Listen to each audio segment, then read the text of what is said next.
Marcos Llorente explotó en el vestuario de Anfield. Sus palabras retumbaron más fuerte que los cánticos de la grada, más fuerte que el rugido del gol de Van Dijk en el descuento.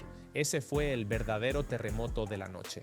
El Atlético de Madrid había estado a un paso de una gesta histórica, igualar al Liverpool en su casa con 5 bajas importantísimas y después de empezar el partido con un 2-0 en contra en apenas 6 minutos. Y cuando parecía que el empate era posible, el cabezazo de Van Dijk los dejó sin premio. Pero lo que nadie vio en directo fue lo que pasó después en la intimidad del vestuario cuando Marcos Llorente se levantó y señaló a sus propios compañeros. Hoy te voy a contar esa historia, pero antes déjame que te resuma cómo se llegó a ese momento que ya es parte de la leyenda rojiblanca.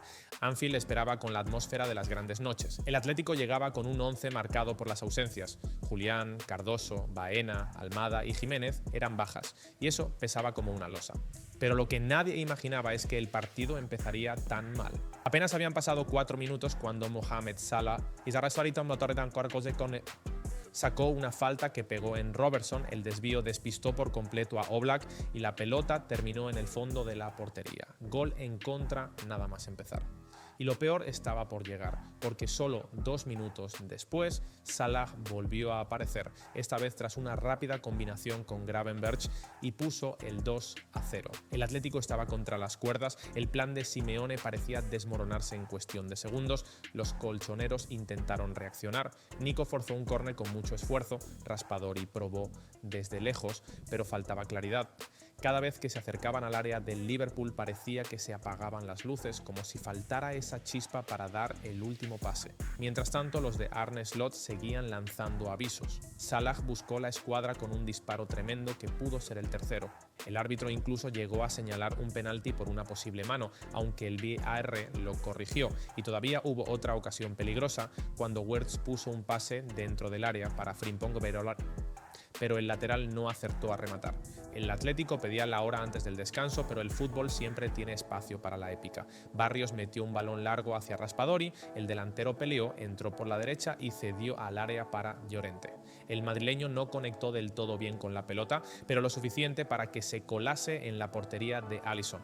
2-1 justo antes del descanso. Ese gol cambió todo, no era solo un tanto, era un rayo de esperanza, era el mensaje de que se podía competir, y el autor fue Marcos Llorente, el mismo que más tarde alzaría la voz en el vestuario. La segunda parte arrancó con respeto mutuo. Los dos equipos parecían medir cada movimiento, sabiendo que cualquier error podía ser decisivo. Los entrenadores movieron ficha, Arne Slot realizó un triple cambio. Bradley, McAllister y Ekitike entraron por Frimpong, Isaac y Gakpo.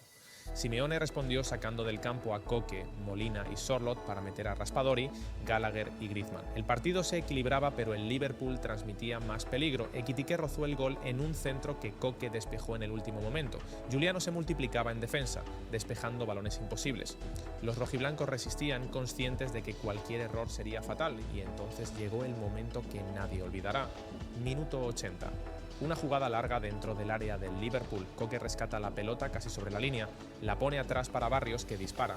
Alisson detiene, pero el rechace cae a los pies de Marcos Llorente. Sin pensarlo, el número 14 conecta una volea perfecta. El balón se cuela en la portería. Golazo. 2-2 en Anfield. El Atlético lo había logrado. Habían vuelto al partido contra todo pronóstico, y otra vez con Marcos Llorente como protagonista. La historia parecía escrita para recordar aquella noche de 2020, cuando el Atlético también sorprendió en este mismo estadio. La épica volvía a latir. El empate desató la locura. Los jugadores rojiblancos se abrazaban, la afición desplazada no podía creerlo. Habían igualado un partido que empezó con pesadilla. El Liverpool, herido en su orgullo, se lanzó al ataque. Quedaban solo minutos. El Atlético se defendía con todo. Cada despeje era un grito, cada entrada era vida o muerte. El tiempo se agotaba hasta que llegó la última jugada.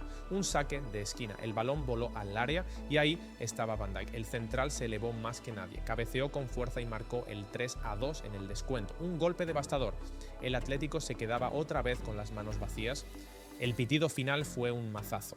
Los jugadores rojiblancos cayeron al suelo, exhaustos, sabiendo que habían rozado lo imposible. Pero lo más fuerte no se vio por televisión. Lo más fuerte pasó después en el vestuario. Cuando los futbolistas del Atlético entraron algunos cabizbajos, otros resignados, Marcos Llorente entró el último. Con rabia en la mirada, lanzó las espinilleras contra el suelo y se plantó en medio del silencio. Y entonces habló. Les dijo que no podía ser, que no bastaba con luchar y dejarse elogiar, que no servía de nada marcar 2 goles en Anfield si al final el equipo se conformaba con aguantar el empate, que había que ir a por más, que el Atlético no estaba para aplaudir derrotas, sino para conquistar victorias. Sus palabras fueron duras, directas, casi un grito. Algunos se quedaron en silencio, otros bajaron la mirada. Griezmann intentó calmarlo, Koke trató de defender el esfuerzo, pero Llorente insistió. Insistió en que el equipo debía dar un paso al frente, en que el carácter no podía aparecer solo en los momentos heroicos. Les recordó que estaban defendiendo un escudo que exige competir siempre en cada jugada hasta el final.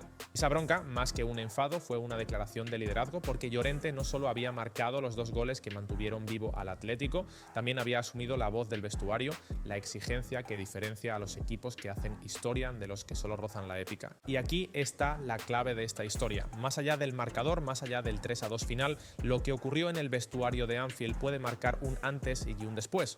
Marcos Llorente se alzó como el nuevo líder de un Atlético que busca reinventarse, que necesita nuevas voces que empujen, que no se conformen con las derrotas honrosas. En el campo fue el héroe, en el vestuario el capitán sin brazalete.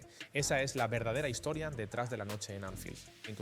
La bronca de Marcos Llorente en el vestuario de Anfield no fue un simple arranque de rabia, fue un mensaje profundo, una sacudida necesaria para un equipo que muchas veces se conforma con las derrotas honrosas. Lo que ocurrió tras ese 3-2 contra el Liverpool puede marcar un antes y un después en la historia reciente del Atlético de Madrid, porque por primera vez en mucho tiempo alguien levantó la voz desde dentro del campo y exigió más, sin excusas, sin consuelos fáciles, sin discursos vacíos, y ese alguien fue Llorente. El Atlético vive en una transición, la era de Simeone sigue en marcha, pero el vestuario ha cambiado radicalmente. Los líderes de antaño ya no están, los Godín, los Gavi, los Juanfran, aquellos que eran capaces de encender al grupo incluso en las peores noches, son solo recuerdos. En ese vacío se necesita un nuevo referente y lo que vimos en Anfield es que Llorente está dispuesto a ocupar ese lugar, no solo con sus goles, sino con su carácter, no solo con sus carreras interminables, sino con sus palabras firmes cuando todo se derrumba. Marcar 2 goles en Anfield es de por sí un mérito enorme. Hacerlo cuando tu equipo está contra las cuerdas con 5 bajas de peso y después de recibir un 2-0 en 6 minutos es casi heroico. Llorente no se escondió. En el primer tiempo apareció en el momento más crítico y recortó distancias. En el segundo tiempo firmó una volea de líder, una volea que no solo empataba el partido, sino que devolvía la fe a un grupo que parecía agotado. Esa determinación es lo que diferencia a los buenos jugadores de los que hacen historia. Y Llorente demostró que quiere ser de los segundos. Pero lo más importante fue lo que ocurrió después del pitido final. Mientras algunos aceptaban la derrota como inevitable, mientras otros buscaban consolarse con frases como al menos competimos o casi logramos la gesta, Llorente rompió el silencio y gritó lo que muchos pensaban pero pocos se atrevían a decir.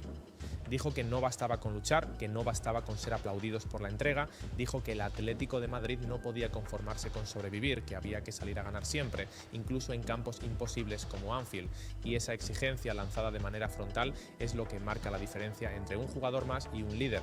Esa escena en el vestuario refleja una realidad que muchos aficionados sienten cada temporada. El Atlético ha crecido demasiado como club para vivir de gestas parciales. Ya no es suficiente con resistir. Ya no es suficiente con poner en aprietos a gigantes europeos. El Atlético quiere títulos. El Atlético quiere finales. El Atlético quiere ser respetado no solo por su espíritu de lucha, sino por su capacidad de ganar. Y Llorente, al levantar la voz, se convirtió en portavoz de esa ambición. Simeone siempre ha exigido carácter, pero el entrenador no puede hacerlo todo. Un equipo necesita líderes internos que refuercen el mensaje, que lo hagan carne dentro del vestuario. Esa noche Llorente demostró que puede ser esa voz.